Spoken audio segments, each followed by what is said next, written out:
وبركاته. بسم الله الرحمن الرحيم. الحمد لله رب العالمين والعاقبة للمتقين ولا عدوان إلا على الظالمين. أشهد أن لا إله إلا الله الملك الحق المبين وأشهد أن محمدا رسول الله الصادق الوعد الأمين. اللهم صل وسلم وبارك على محمد وعلى آله وصحبه أجمعين ومن تبعهم بإحسان إلى يوم الدين. Yang sama-sama kita muliakan Ketua Pembangunan Masjid Bidiliyah, para pengurus GKM dan juga majelis taklim, para sesepuh, para tokoh masyarakat, para ahli ilmu, ahli ibadah, bapak-bapak, ibu-ibu, hadirin dan hadirat sekalian yang dimuliakan Allah Subhanahu wa taala. Alhamdulillah, pada kesempatan hari Ahad yang mulia ini kita gunakan kesehatan kita untuk sama-sama mendalamkan ilmu yang diberikan oleh Allah Subhanahu wa taala di dalam Al-Qur'an, dalam rangka untuk memberikan penerangan di dalam kehidupan kita dan juga memberkahi semua langkah-langkah kita. Amin ya rabbal alamin. Pagi ini insya Allah kita akan membahas mengenai surah Al-Maidah ayat 109. Surah Al-Maidah ayat 109.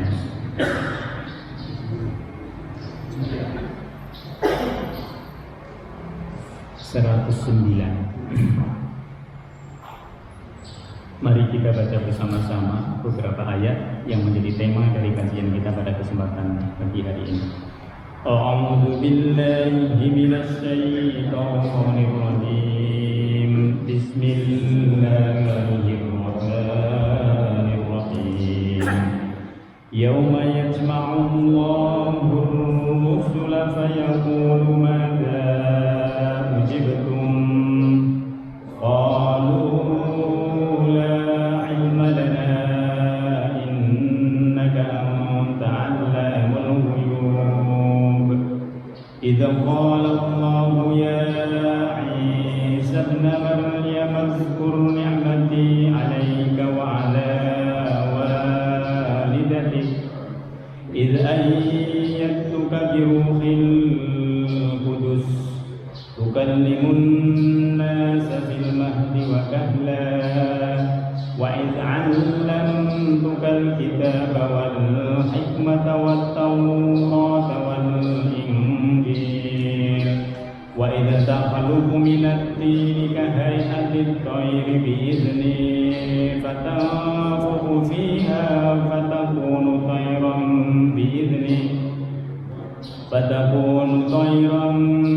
بإذني وتبرئ الأكمه والأبرص بإذني وإذ تخرج الموت بإذني وإذ كففت بني إسرائيل عنك إذ جئتكم بالبينات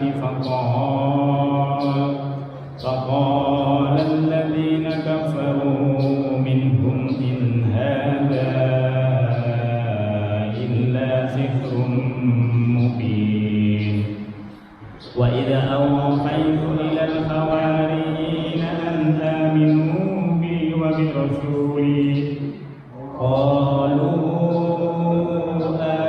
آمنا واشهد بأننا مسلمون إذ قال الحواريون يا عيسى ابن مريم هل يستطيع ربك أن ينزل عليك مائدة من السماء قال اتقوا الله إن كنتم مؤمنين قالوا نريد أن نأكل منها وتطمئن قلوبنا ونعلم أن قد صدقتنا ونكون عليها من الشاهدين قال عيسى ابن مريم اللهم ربنا أنزل علينا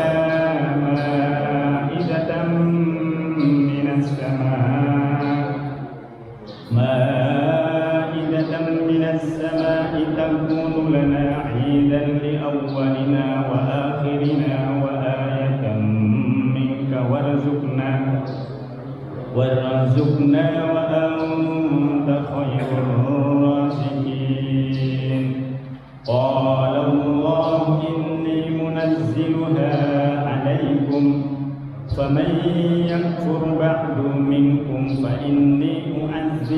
عذابا لا أعذبه أحدا من العالمين صدق الله العظيم بسم الله الرحمن الرحيم يوم يجمع الله الرسل. Ingatlah nanti pada hari di mana Allah Subhanahu wa taala mengumpulkan para rasulnya. Ayat ini Bapak Ibu sekalian masih berkaitan dengan ayat sebelumnya, yaitu tentang persaksian.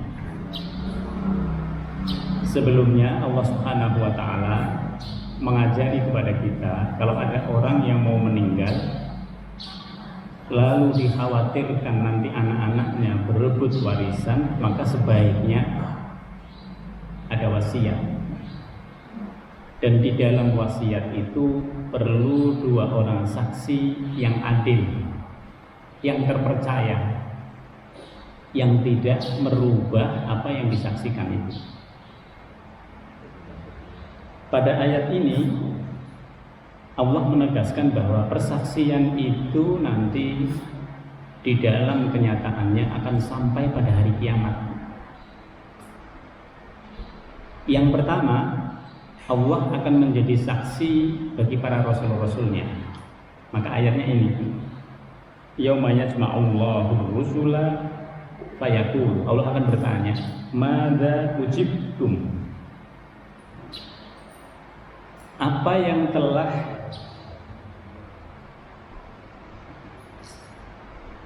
ditanggapi, apa yang telah dijawab, madza ujibtum, apa yang telah dilakukan oleh umatmu setelah engkau menyampaikan wahyu.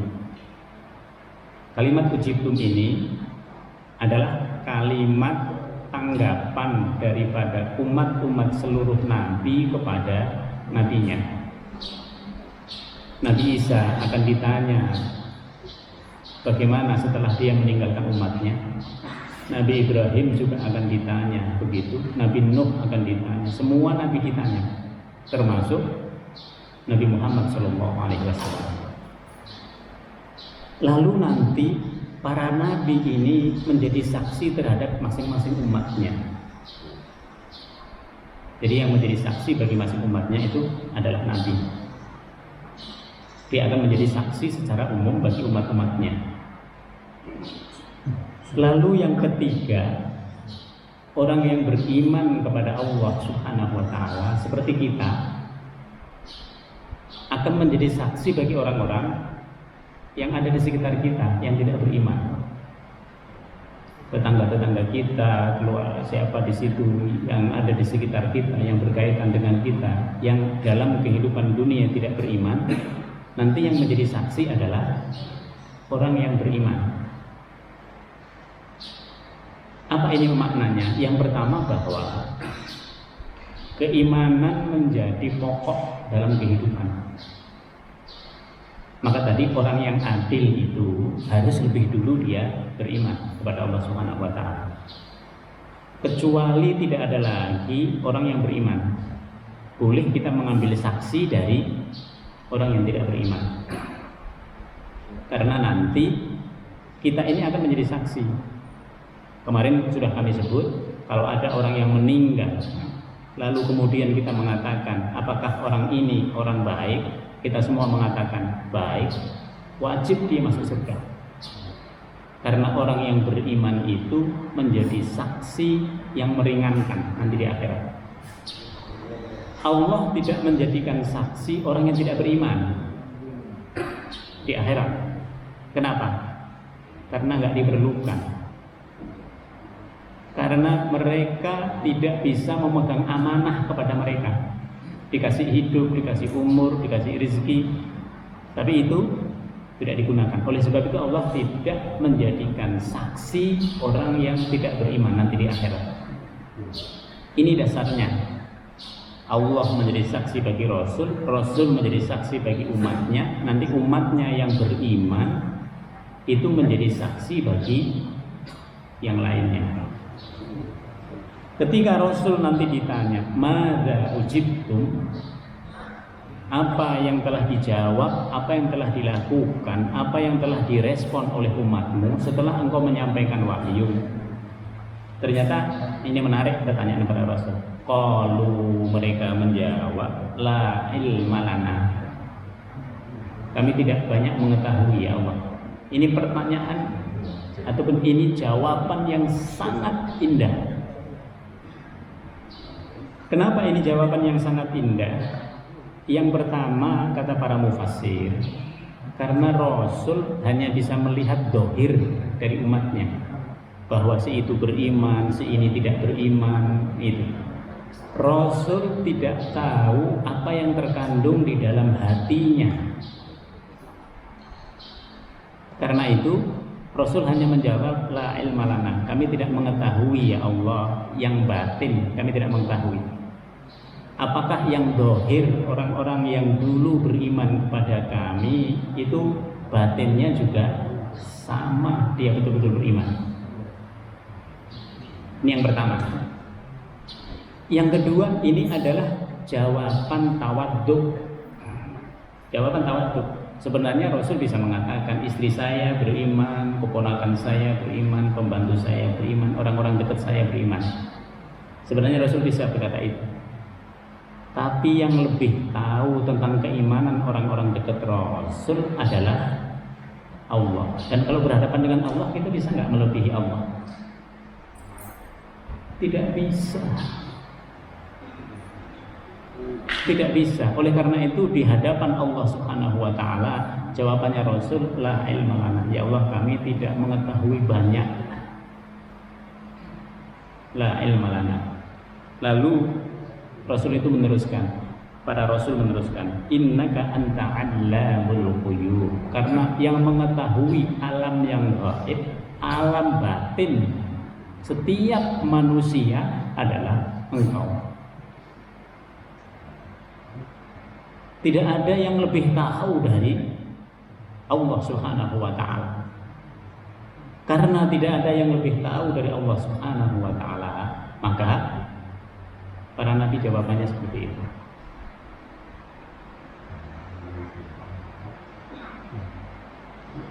Inilah jawaban ketawaduan para nabi.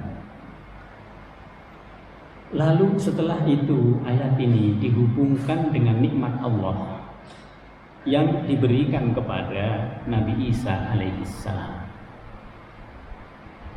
Kenapa Nabi Isa? Di sini pertanyaannya. Kalau kita tidak membaca tafsir, kita nggak akan dapat latar belakangnya. Karena umatnya Nabi Isa adalah umat yang paling tegas menolak Nabi Isa alaihissalam.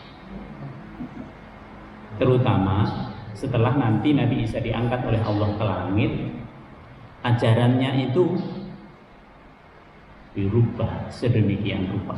Maka Allah Subhanahu wa taala menjadikan Nabi Isa sebagai contoh beserta umatnya. Tujuannya apa? Tujuannya agar umat Muhammad tidak seperti itu. Yang pertama, idz qala Allahu ya Isa, yaitu ketika Allah Subhanahu wa taala berkata, ya Isa bin Maryam, wahai Isa bin Maryam. Allah menggunakan kalimat Isa bin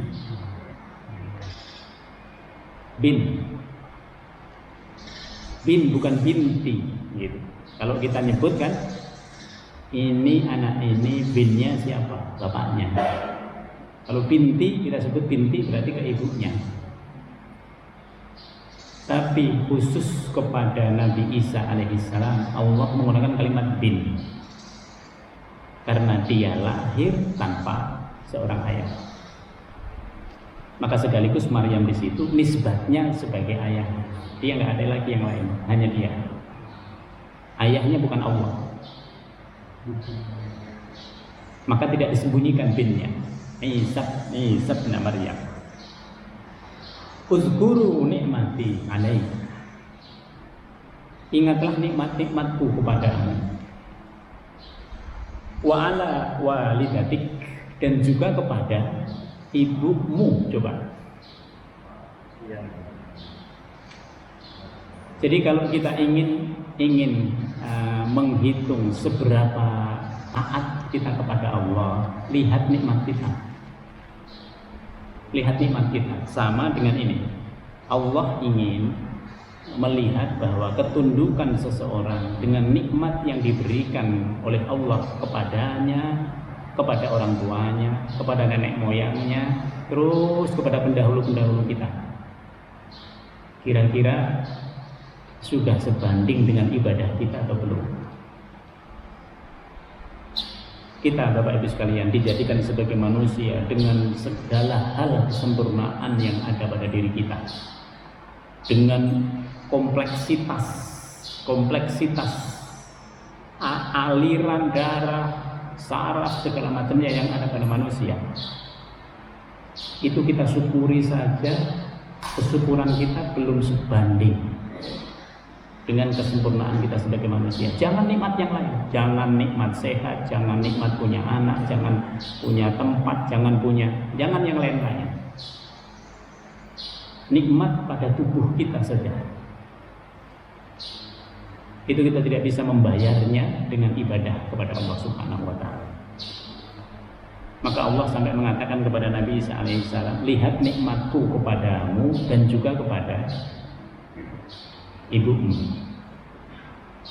Diperinci oleh Allah Subhanahu wa Ta'ala, id ayyatuka biruhil qudus, yaitu ketika orang tuamu mendapatkan tuduhan dari orang-orang Bani Israel bahwa dia berzina, dituduh sebagai pezina.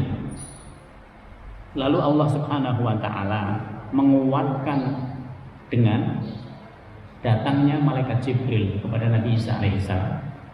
Lalu Nabi Isa itu masih dalam keadaan bayi, dia yang membantah bahwa ibunya orang baik-baik. Ini Abdullah, saya adalah hambanya Allah. Adaniyal kitab, saya nanti akan diberi kitab. Wa ja'alani nabiyya, saya akan dijadikan sebagai nabi. Wa ja'alani mubarakan aina ma kuntu, saya dijadikan sebagai orang yang memberkahi dimanapun saya berada. Wa usani bis salati waz zakati ma dumtu hayya, saya nanti akan diberikan oleh Allah wasiat untuk salat, untuk zakat selama saya hidup. Ini anak masih bayi, tapi ternyata dengan dukungan malaikat Jibril yang selalu ada mendampingi dua orang ini, maka tuduhan-tuduhan itu menjadi tertangkal. Orang nggak bisa lagi ngomong karena anaknya yang bicara bahwa ibu saya bukan pezina, ibu saya orang baik-baik. Id ayyatuka biruhil qudus tukallimun nasa fil mahdi wa kahla, dia bisa berbicara ketika dia bayi, dia nanti bisa menjelaskan dengan sangat baik Injil kepada umatnya. Wa kahla, Nabi Isa itu sangat lembut, kasih sayang kepada manusia sangat hebat. Ini Nabi Isa alaihissalam, betul-betul dia memiliki sifat kasih, sifat sayang yang luar biasa kepada umatnya. Wa id 'allamtukal kitaba wal hikmata wat taurata wal injil. Ingatlah nanti ketika Allah mengajari kepada engkau, id 'allamtuka,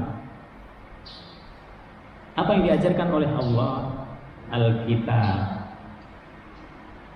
diajari dia menulis, wal hikmah, diberikan ilmu hikmah. Kemarin kita sudah menjelaskan apa ini hikmah. Hikmah ini artinya paling tidak 3. Yang pertama, kejadian yang benar yang memberikan kebaikan kepada kita, itu disebut dengan hikmah. Kita misalnya dibuat macet Tapi sebenarnya di depan itu sudah terjadi kecelakaan yang luar biasa. Kita udah ngomel-ngomel, aduh kenapa ya gitu. Tapi kalau kita tadi tidak dibuat macet, kita termasuk orang yang kena. Itu hikmah. Sesuatu yang kita dapati kebenarannya setelah lewat masanya. Karena sebelumnya kita tidak tahu. Yang kedua, al-hikmah itu juga bisa berarti pengalaman kita di dalam mengamalkan sesuatu berdasarkan ilmu yang benar. Itu adalah al-hikmah. Kita ini orang yang beriman kepada Allah, mengikuti Nabi Muhammad SAW. Lalu kita sholat, kita zakat, kita puasa, kita beribadah terus diniatin kepada Allah. Kita semua ini adalah orang-orang yang mendapat al-hikmah, ilmu hikmah. Kenapa kita mendapat ilmu hikmah? Karena yang kita lakukan ini nanti dia berbalas di akhirat. Semua bernilai di akhirat. Ada orang yang sama dengan kita, dia juga ibadah, dia juga melaksanakan kebaktian, dia juga melaksanakan birrul walidain, tetapi karena dia tidak berada pada keimanan yang benar, maka ibadahnya itu menjadi tidak bermakna nanti di akhirat. Maka kehidupan setelah Nabi Muhammad yang paling penting yang harus dilakukan oleh setiap orang adalah melakukan evaluasi apakah keimanan dia sudah benar. Jangan sampai keimanannya salah. Kalau keimanannya salah, maka ibadah semua yang dilakukan yang dia anggap itu merupakan pengabdian dia kepada Tuhan menjadi tidak berguna sama sekali.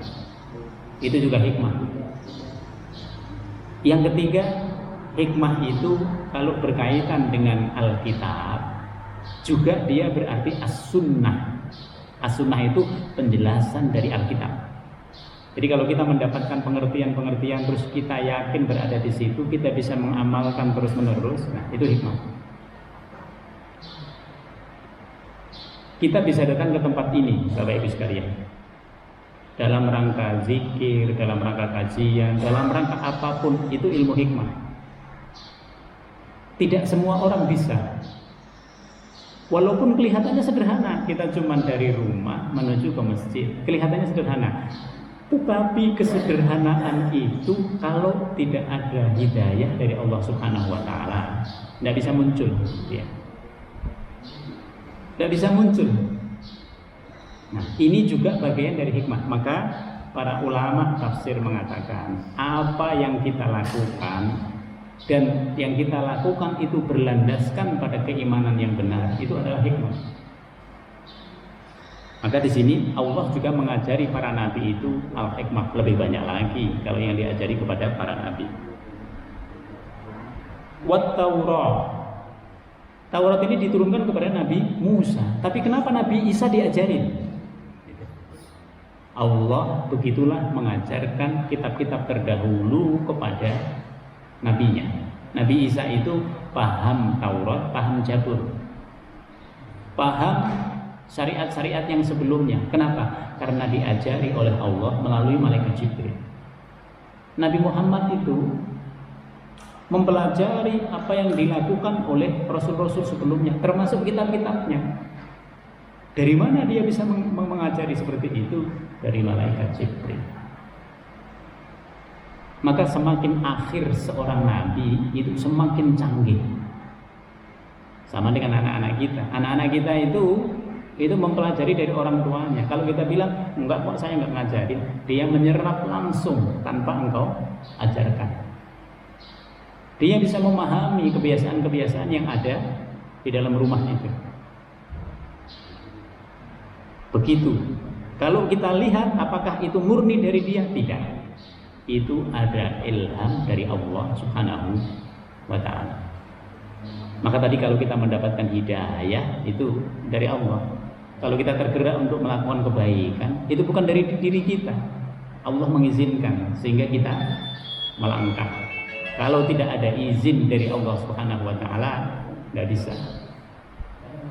Maka tidak semua orang bisa. Tapi orang-orang yang mendapatkan hidayah, dia akan tergerak dengan sendirinya.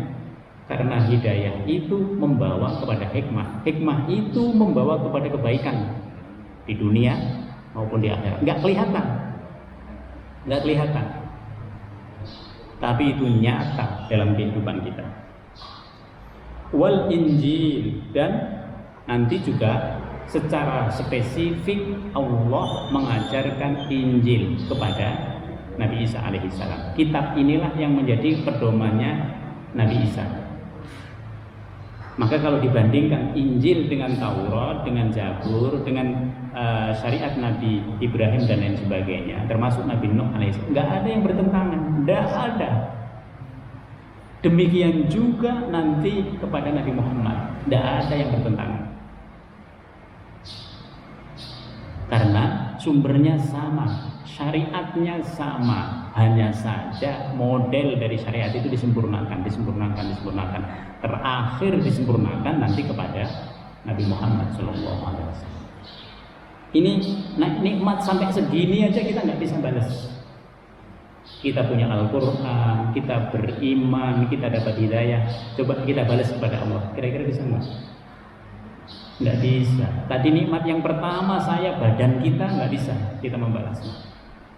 Bagaimana dengan Al-Quran? Bagaimana dengan keimanan kita? Bagaimana dengan kita ngerti Nabi Muhammad padahal kita nggak ketemu sama dia? Itu semua adalah kenikmatan dari Allah Subhanahu wa Ta'ala. Ini yang kedua. Yang ketiga, Bapak Ibu sekalian, wa id takhluqu minat tini kahayati thairi biizni. Dan ketika engkau Isa membuktikan kebenaran bahwa engkau adalah seorang nabi, caranya dengan apa? Nabi Isa mengambil tanah liat lalu dibentuk dengan tangannya ini seperti burung, lalu ditiuplah oleh Nabi Isa itu atas izin Allah Subhanahu wa Ta'ala. Ini tanah liat ini betul-betul jadi burung. Kenapa seperti itu? Ini karena kaumnya betul-betul melampaui batas. Dia tidak percaya bahwa Nabi Isa itu nabi kalau nggak ada bukti yang nyata yang dilihat oleh mata. Padahal Bapak Ibu, ini alam semesta ini sudah bukti adanya Allah. Keberadaan kita itu adalah bukti adanya Allah. Tapi orang Bani Israel nggak percaya bahwa Nabi Isa itu seorang nabi. Maka dia masih minta bukti. Salah satu buktinya adalah bisa nggak engkau menghidupkan sesuatu dari benda yang mati. Dari benda yang mati. Lalu Nabi Isa membuktikan itu. Apakah setelah itu mereka beriman? Mereka beriman sebentar, tapi habis itu nggak beriman lagi. Nah di situ. Itu manusia. Kemudian setelah itu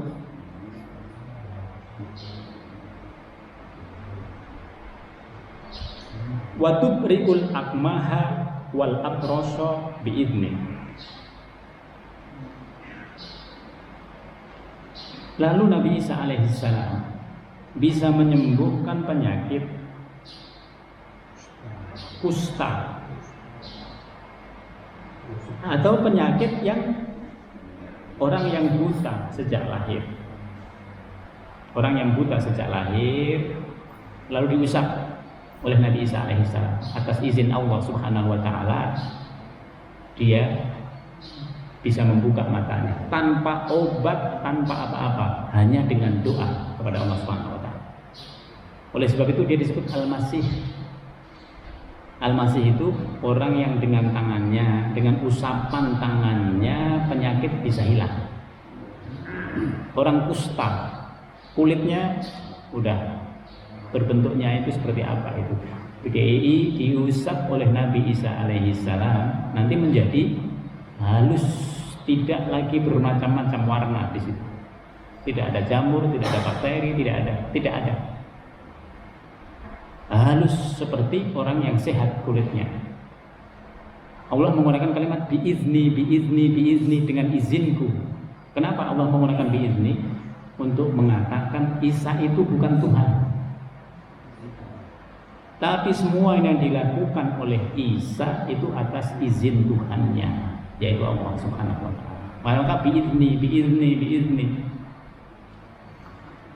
Kemudian setelah itu wa id tukhrijul mauta biizni. Dan ketika kaummu minta lagi, Nabi Isa, bisa enggak orang yang sudah mati, tadi benda mati, tapi mereka masih minta lagi, bisa enggak orang yang sudah mati di kuburan itu engkau hidupkan lagi? Kalau engkau ngomong bahwa nanti akan ada hari kebangkitan, coba bangkitkan dulu. Kalau sekarang nggak bisa bangkitin, jangan ngomong, coba. Itu kuburan bu, dikeduk, dikeluarkan mayatnya, lalu Nabi Isa mengusapnya. Dengan izin Allah Subhanahu wa taala, orang itu bisa hidup lagi. Walaupun nggak lama, nanti beberapa saat kemudian dia mati lagi.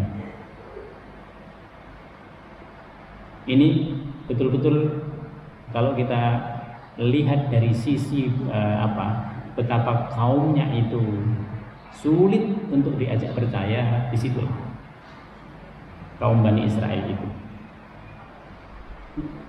Kemudian setelah itu wa id kafaftu bani Israila angka ijtahum bil bayyinah. Dan ingatlah ketika aku selamatkan engkau. Allah. Jadi kalau kita selamat, kita sehat, itu bukan semata-mata usaha kita. Tidak semata-mata usaha kita, tapi di situ ada izin dan perkenan dari Allah Subhanahu wa taala. Seberapa banyak sih usaha ibu untuk menjaga kesehatan? Kalau dilihat nggak banyak-banyak amat, makannya sembarangan, olahraganya juga kadang-kadang, ya kan? Di situ. Tapi Allah Subhanahu wa taala itu memberikan kesehatan kepada kita itu luar biasa. Kita ini sembarangan, terus terang sembarangan. Olahraga tidak teratur, makan juga semua disikat gitu. Oksigen juga tidak kita atur-atur amat gitu. Pokoknya kita ini kurang dari sisi bagaimana kita harus merawat kesehatan kita. Tapi kesehatan yang diberikan oleh Allah kepada kita itu luar biasa. Banyak di antara orang-orang yang sakit itu masih diberikan hidup oleh Allah Subhanahu wa taala. Walaupun sudah berganti-ganti proses yang dilakukan untuk bisa menjadi orang yang sehat. Ada orang yang sudah pakai ring 2, ring 3, tapi masih panjang umurnya. Ada orang yang kelihatan oleh kita sehat-sehat, tapi ternyata meninggal dunia dia lebih cepat daripada orang yang sakit-sakitan seperti itu. Coba. Disinilah Allah Subhanahu wa taala ketika mengangkat Nabi Isa alaihissalam. Nabi Isa itu kemudian dikejar. Kenapa Nabi Isa dikejar? Karena setelah Nabi Isa mengemukakan semua mukjizat-mukjizat tadi, kaumnya itu kemudian melabeli Nabi Isa sebagai tukang sihir. Kalau tukang sihir, dia berhak dibunuh oleh umatnya. Maka diarahkan ke situ. Diarahkan bahwa Nabi Isa bisa begini. Tadi mereka minta bukti, ya kan? Setelah mereka minta bukti, dibalik sekarang. Oh, kalau gitu Nabi Isa ini tukang sihir dia. Karena dia tukang sihir, maka dia ayo kita bunuh rame-rame. Coba. Dibunuhlah Nabi Isa alaihissalam ini, direncanakan untuk pembunuhan. Lalu Nabi Isa lari. Lalu dalam proses pelarian itu Allah menyerupakan salah seorang di antara mereka. Lalu Allah mengangkat Nabi Isa alaihissalam ke langit.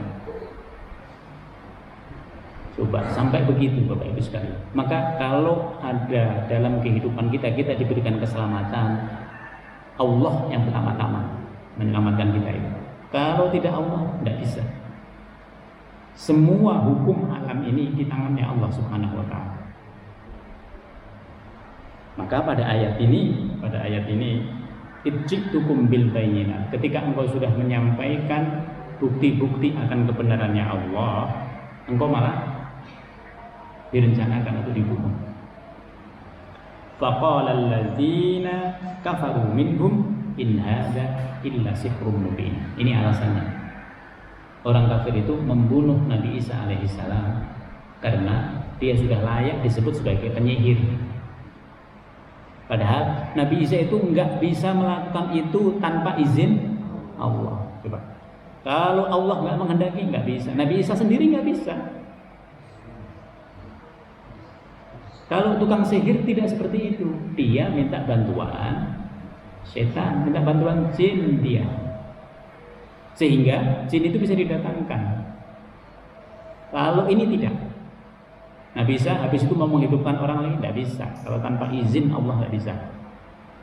Nah di situ bedanya antara ilmu Allah dengan ilmu jin. Oleh sebab itu orang yang diberikan karunia tentang ilmu Allah tidak pernah sombong karena dia nggak bisa sebenarnya. Gitu.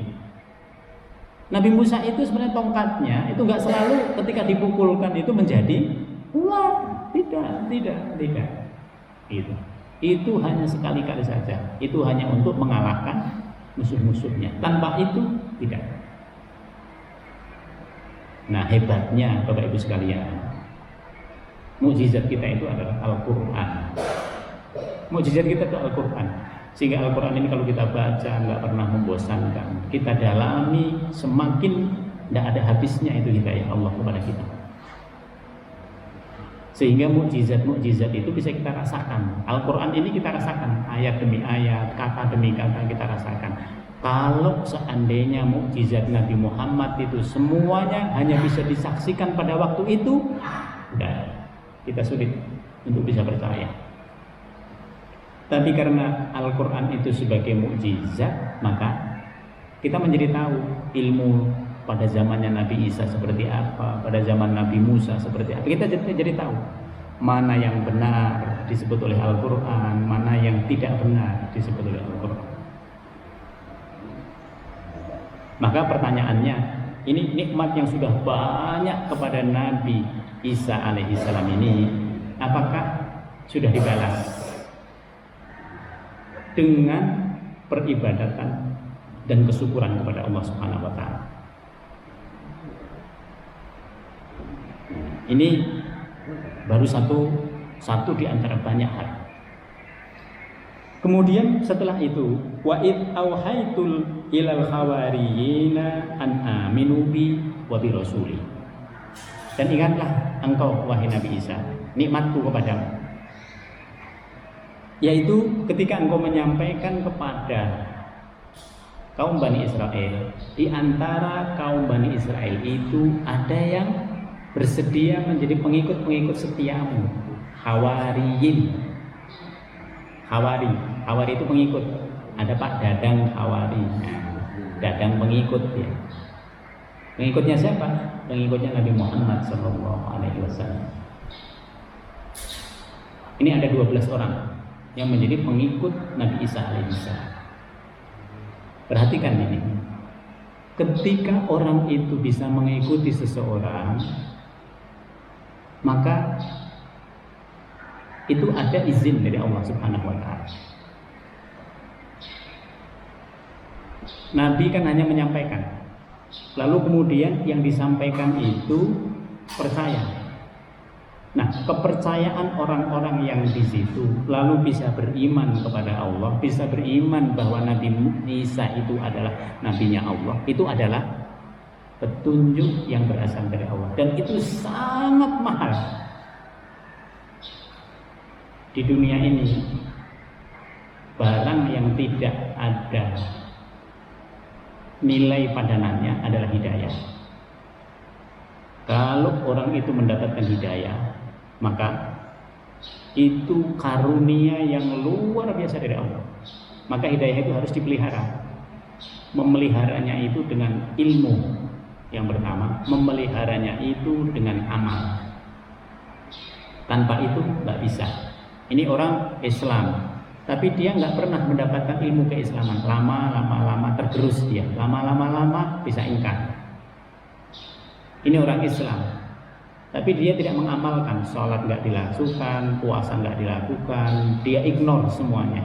Nanti lama-lama keturunan dia habis dia, lalu tidak berislam lagi. Nabi Isa alaihissalam ketika dia memiliki pengikut aja, kita diikutin oleh satu orang, itu udah alhamdulillah itu. Orang itu tidak bisa mengikuti kita kalau tidak melihat sesuatu. Maka di sini dikatakan an aminu bi wa bi rasuli.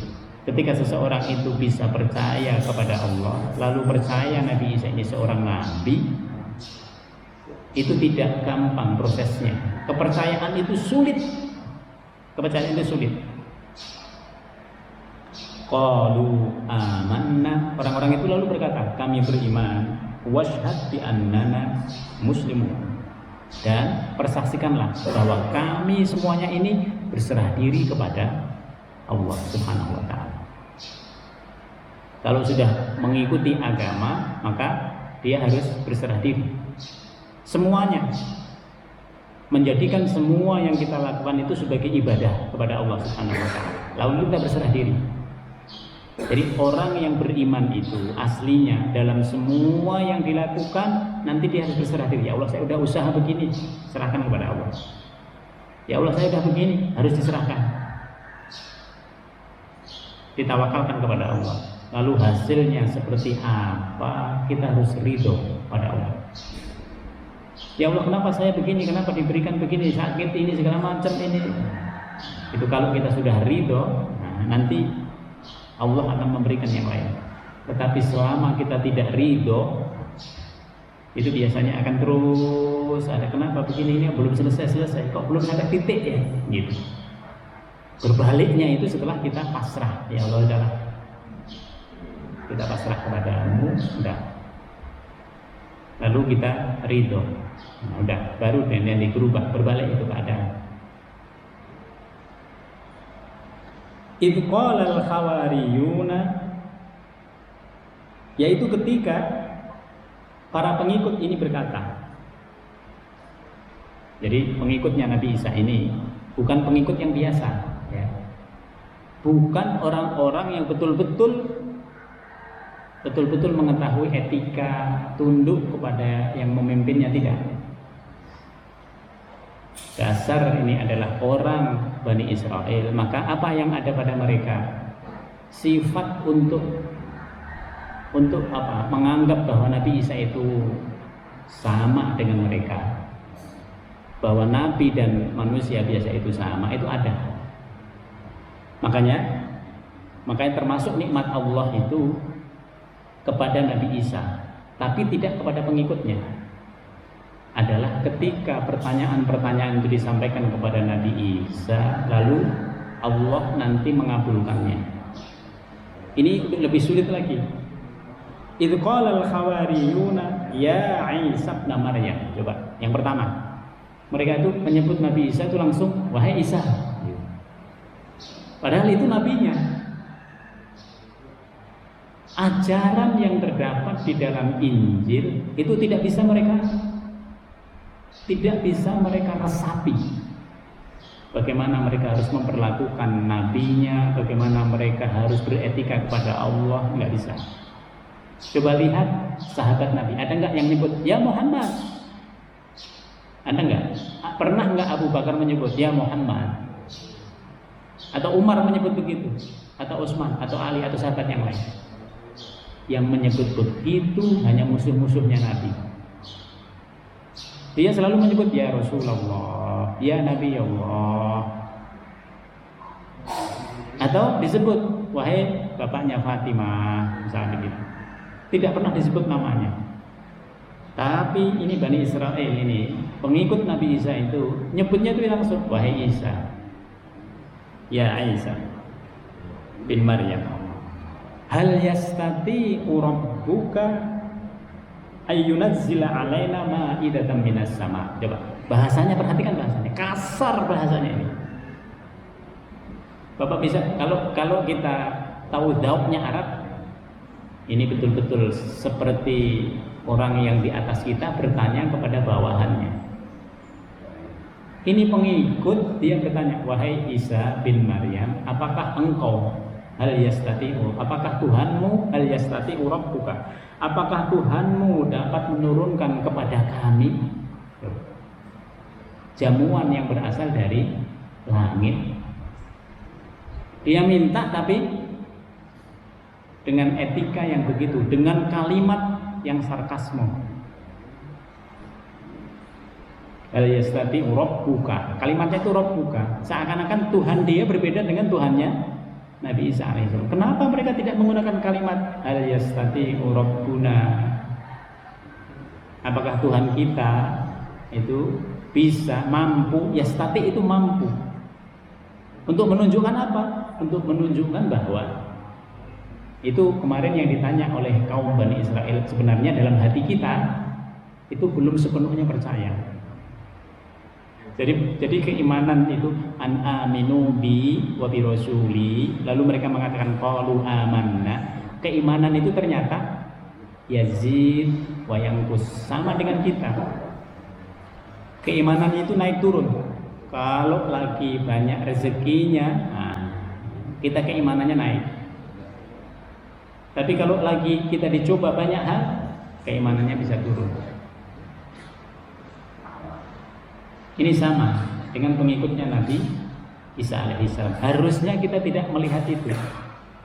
Harusnya yang kita lihat adalah betapa banyak rahmat Allah kepada kita. Bukan hanya berkaitan dengan rezeki saja, karena rahmat yang lain itu masih sangat banyak. Sehingga pertanyaan hal yastati'u rabbuka, apakah Tuhanmu mampu menurunkan jamuan dari langit? Untuk apa? Lalu Nabi Isa menjawabnya seperti apa? Sebelum kita nanti lihat untuk apanya, Nabi Isa menjawab, qala taqullaha in kuntum mu'minin. Bahasa kita, bertanyanya jangan yang macam-macam begitu. Gitu. Bertakwalah kepada Allah Subhanahu wa taala kalau sudah beriman. Jangan bertanya yang melampaui batas.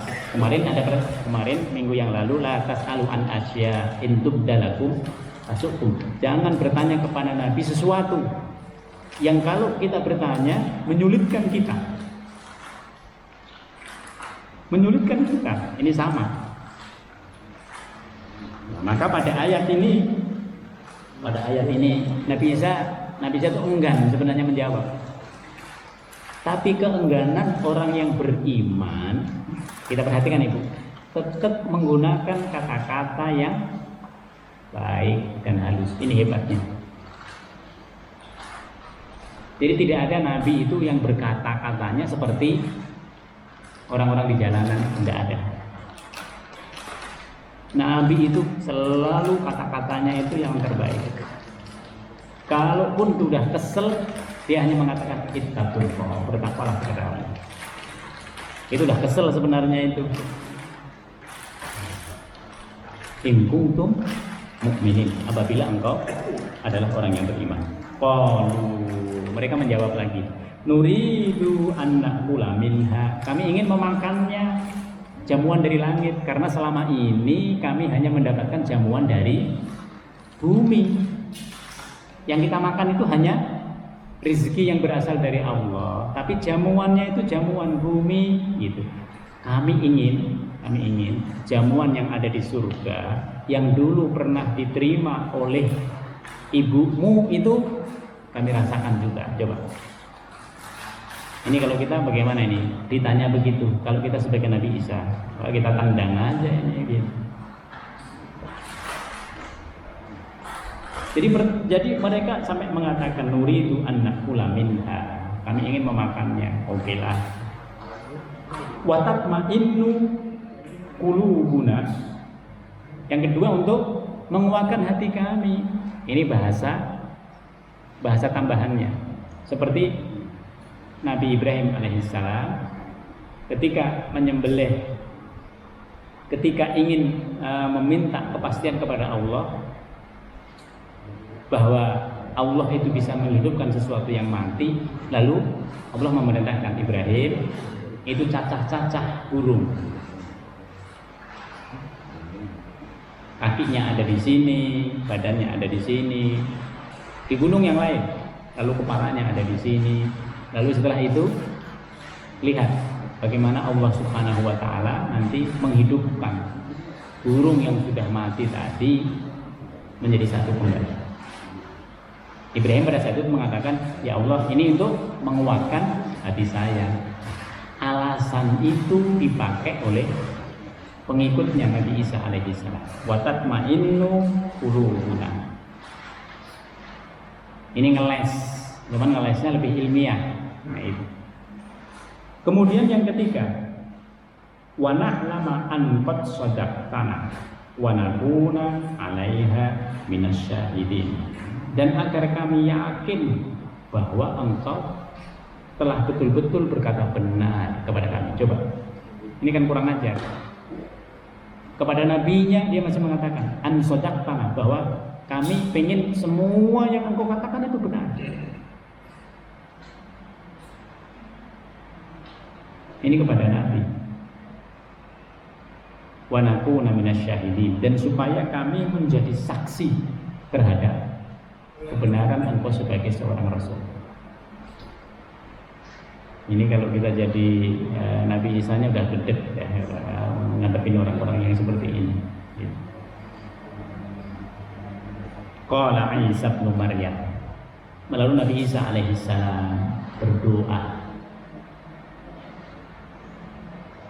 Apa ini maksudnya Bapak Ibu sekalian? Jadi doa itu luar biasa. Kita sudah nggak bisa menghadapi sesuatu yang ada di muka bumi ini, satu-satunya yang bisa adalah doa. Maka jangan dikira doa itu tidak penting. Sangat penting. Doa itu bagian dari usaha kita. Lihat doanya Nabi Isa alaihissalam.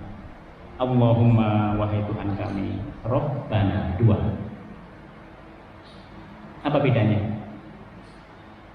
Kita udah berdoa berulang kali, bertahun-tahun, nggak bisa bedain dengan Allahumma dengan Rabbana. Kalau Allahumma itu uluhiyah, ketuhanan. Doanya itu langsung kepada Allah.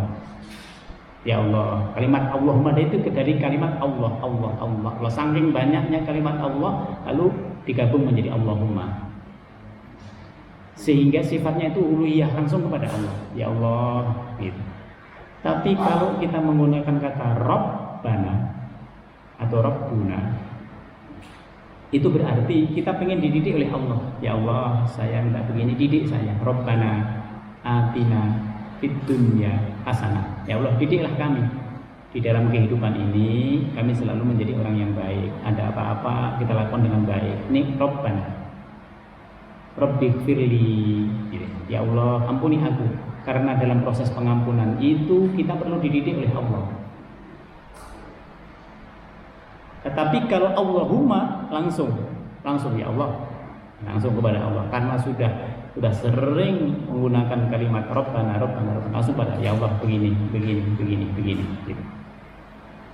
Nabi Isa alaihissalam itu menggunakan dua kalimat, Allahumma Rabbana, wahai Tuhan kami, anzil alaina ma'idatan minas sama, turunkanlah kepada kami. Kalimatnya indah.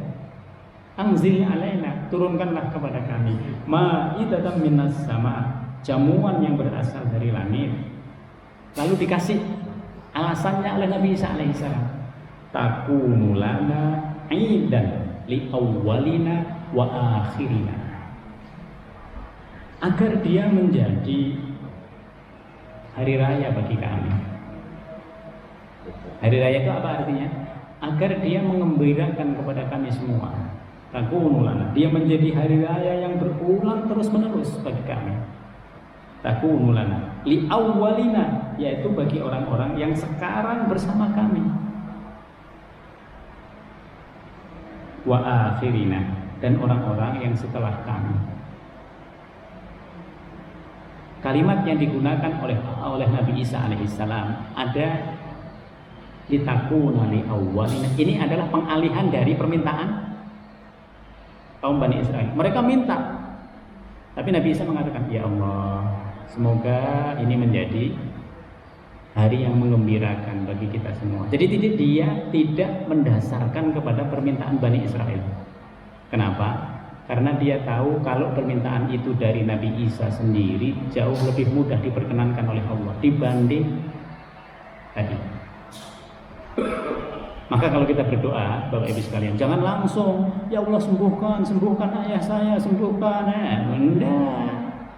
Doa itu puji-puji dulu Allah, baca sholawat Nabi, baca zikir-zikir, lalu kemudian doa diakhirkan. Makanya kalau kita ngadain yasinan atau baca surah kahfi, baca dulu itu suratnya, terus lalu kita berzikir, lalu terakhirnya kita berdoa. Tidak seperti orang Yahudi langsung mintalah langsung kepada Allah. Nah gitu. Ya minta itu ada caranya. Ya. Maka kalau kita punya anak, gitu kan, anak itu kan berbeda-beda. Ada yang mintanya langsung. Ini anak ini betul-betul deh, itu ibunya. Ada yang anaknya pinter, gitu. Ini mau ada begini, kita begini, nyenengin dulu orang tuanya. Ujung-ujungnya sama juga. Tetapi yang kedua itu jauh lebih berkenan daripada yang pertama. Ini Nabi Isa juga begitu.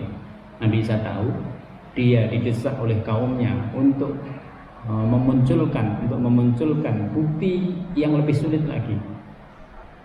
Tapi Nabi Isa mendasarkan pada dirinya, ya Allah, jadikan ini sebagai hari raya kami oleh orang-orang yang bersama kami. Coba. Wa akhirina, dan orang-orang yang setelah kami. Terus Nabi Isa menambahkan lagi, wa ayatam minka, dan sekaligus sebagai tanda kebenaran yang berasal darimu ya Allah. Coba, indah sekali. Bukan dia mengatakan, ya Allah saya diminta untuk begini ya Allah, sekarang turunkan. Enggak. Dia menggunakan Allahnya dulu yang di atas. Ya Allah, ini sekaligus untuk membuktikan. Makanya kalau kita minta itu, kita juga harus melihat latar belakangnya. Ya Allah, rahmatmu banyak. Akan lebih bagus lagi kalau kami begini gitu. Jadi gunakan bahasa yang bahasanya itu dari atas. Ya Allah, akan indah lagi kalau kami begini, kalau ada ini, kalau ada rumah yang bagus, kalau ada ini. Ya Allah, kita udah beribadah, akan indah lagi kalau begini gitu. Jangan langsung Allahumma inna nas'aluka rizqan halalan thayyiban katsiran mubarakan. Ya Allah, kasih saya rezeki yang banyak, yang halal, yang disebut semuanya. Boleh seperti itu. Cuman lebih indahnya lagi kalau ada ya Allah, mungkin ketaatan kita akan semakin banyak kalau dengan ini. Ya Allah, mungkin kita akan lebih mudah kalau dengan ini. Ya Allah, mungkin di situ. Sehingga yang ngasih itu senyum. Oh, gitu. Nah, kalau udah senyum kan gampang keluarnya, ya kan? Dibanding yang ngisi itu cemberut, karena langsung minta, ya Allah saya minta ini, banyak banget ini permintaannya. Nah gitu. Jadi kalau dikasih ini nanti begini, kalau Anda tahu kalau dikasih ini nanti begini, kalau dikasih ini nanti begini, kalau nanti ini begini gitu. Oleh sebab itu Bapak Ibu sekalian, semakin banyaknya nikmat itu harusnya semakin banyaknya ibadah kita kepada Allah Subhanahu wa taala. Itu ciri yang paling mudah. Kita ini semakin kesana semakin banyak nikmatnya, bukan semakin berkurang. Salah kalau orang mengatakan saya semakin tua ini semakin kurang rezeki saya. Kalau cuma rezeki itu harta, iya, tapi kalau yang lain tidak. Oleh sebab itu ibadahnya juga nggak ada berkurang, harusnya selalu bertambah. Warzukna, coba. Kalimatnya indah sekali. Dan berilah kami rezeki ya Allah, wa anta khairur razikin, karena engkau adalah sebaik-baiknya pemberi rezeki. Kita ingat doanya Nabi Zakaria, ya Allah jangan dibiarkan saya sendiri. Allahumma la tad'ni farda. Ya Allah jangan dibiarkan saya sendiri. Kata Nabi Zakaria, jangan sampai setelah saya hidup ini lalu orang-orang menyembah berhala gara-gara saya tidak punya keturunan. Oleh sebab itu ya Allah, kasihlah saya keturunan supaya jadi gitu. Jadi ada alasan yang sangat rasional sehingga kenikmatan itu ditambahkan oleh Allah Subhanahu wa taala. kepada kita. Maka ini adalah cara terbaik doa kepada Allah Subhanahu wa taala. Terakhirnya itu mengatakan wa anta khairur raziqin, dan engkau adalah sebaik-baiknya zat yang memberikan rezeki. Kalau Allah sudah disebut begitu, senyum. Kalau udah senyum, gampang. Nah, di situ. Tapi kalau belum senyum, ya udah, ibunya belum senyum, ya berarti belum itu. Nggak ada tanda-tanda bahwa setuju di situ. Qala Allahu, lalu Allah Subhanahu wa taala menjawab, inni munazziluha alaikum. Coba. Allah tahu yang minta Nabi Isa atas nama dia sendiri, dia tidak mengatasnamakan kaumnya. Tapi Allah menjawabnya, inni munazziluha ilaikum. Saya turunkan ma'idatun minas sama. Maka surat ini disebut surah Al-Maidah. Saya turunkan jamuan dari langit alaikum, kepada kalian semua, Nabi Isa, lalu kepada para pengikut setianya. Faman yakfur ba'du. Nah, ini kenapa tadi Allah lalu merujuknya kepada kaumnya. Barang siapa yang ingkar setelah jamuan dari langit itu diberikan oleh Allah Subhanahu wa taala, fa inni u'adzibuhu 'adzaban la u'adzibuhu ahadan. Kenapa? Saya enggak akan menyiksa kalau orang-orang ini tidak beriman setelah diturunkan jamuan dari langit. Saya akan kasih siksaan yang siksaannya itu tidak pernah diberikan kepada siapapun di muka bumi ini. Karena satu-satunya umat, ya, satu-satunya kelompok yang betul-betul minta jamuan dari langit itu hanya pengikut setianya Nabi Isa alaihissalam. Sahabat tidak pernah begitu, tidak berani gitu. Tidak berani. Karena apa? Karena efeknya ini besar. Kalau sudah bukti dari langit itu diturunkan, kita tidak percaya, udah habis kita. Sama dengan ketika orang-orang Quraisy mengatakan, Muhammad, jadikan itu Jabal Uhud, nah, jadikan itu Bukit Sofa, Bukit Marwah itu gundukan emas. Kalau engkau bisa jadikan gundukan emas, kami percaya kepadamu. Apakah ketika dijadikan gundukan emas mereka percaya? Tidak. Kepercayaan itu tidak mudah. Bukan hanya lisan, tapi hati. Kalau hatinya tidak bisa percaya, Allah tidak mengizinkan masuk ke dalam hatinya, tidak bisa. Simpulan yang bisa kita ambil, Bapak Ibu sekalian, pada ayat ini Allah Subhanahu wa taala mengajari kepada kita, kalau ingin kita melihat seberapa hebat ibadah kita kepada Allah, bandingkan dengan kenikmatan yang diberikan oleh Allah kepada kita. Makanya orang yang ahli ibadah itu udah gak melihat kanan kiri. Kenapa? Karena dia ngerasa bahwa ya Allah, kesyukuran saya belum seberapa. Apalagi kalau kita lihat ibadah kita itu baru, ya Allah saya melaksanakan ini karena ini kewajiban. Ibadah kita itu belum kesyukuran. Padahal ibadah itu, kewajiban itu tingkat yang paling awal. Kewajiban dulu. Karena kalau kita merasa masih kewajiban, ya udah. Nah, kita masih jauh. Kita belum menikmati. Ya Allah, ternyata menikmati ibadah. Yang terakhir itu kesyukuran. Kalau kita sudah kesyukuran, nah di situ orang itu udah nggak melihat kanan kiri, udah pokoknya ya ibadah aja. Terserah. Saya udah ngajak kanan kiri, nggak mau, kayak ini udahlah. Yang penting kita sendiri. Nah, karena apa? Karena nanti kembalinya dari Allah Subhanahu wa taala itu berbeda. Dulu di dunia tidak mau bersama kita, akhirnya dia dapat bagiannya. Tidak mungkin nggak dapat bagiannya, karena setiap orang akan mendapat bagian sesuai dengan yang diamalkan di dunia. Demikian Bapak Ibu sekalian yang bisa kita sampaikan pada kesempatan hari ini. Semoga Allah Subhanahu wa taala menjadikan kita semua sehat walafiat, dan kesehatan itu kita gunakan dalam rangka untuk terus mengistiqomahkan ibadah dan meningkatkan ilmu, karena dengan itulah insya Allah kenikmatan-kenikmatan kita juga akan terus ditambahkan oleh Allah Subhanahu wa taala baik di dunia maupun di akhirat. Amin ya rabbal alamin.